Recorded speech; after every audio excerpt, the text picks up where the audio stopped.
Number 1.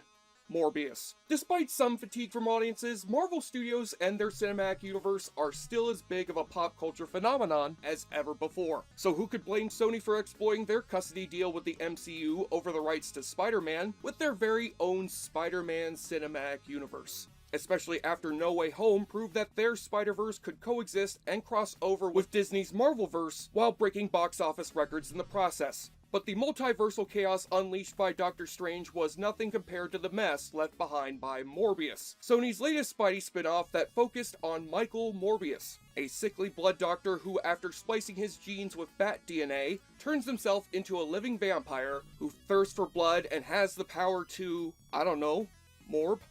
And even though Jared Leto's last turn as a comic book villain didn't turn out so good, he brought his method acting genius to the titular role of Morbius, alongside Jared Harris as his Alfred-esque mentor, Tyrese Gibson as the cop who's hot on the vampire's trail, and Matt Smith as his dear friend Milo, who also undergoes the same blood transfusion so he can use his vampire powers to prepare facing off against Bully Maguire in a dance-off. Between the dopey script, the bloodless PG-13 vampire carnage, and the below-par CGI, Morbius felt more like a superhero movie you would see in 2005 than in 2022. And we owe an apology to Tom Hardy's Venom after hearing Jared Leto's weak attempts at badass superhero wisecracks. I'm starting to get hungry. You don't want to see me when I'm hungry.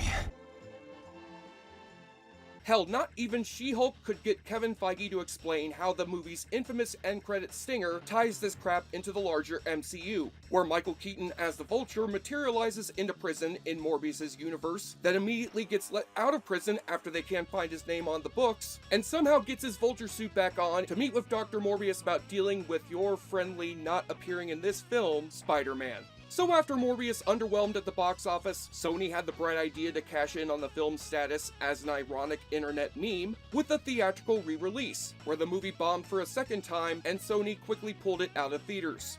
It's just dumb.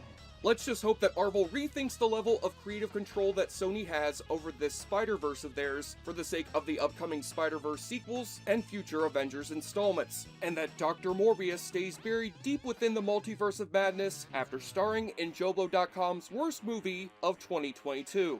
Oh well, at least Michael Keaton will surely find more success when he comes back as Batman over in the DCU. Oh, wait. That's right.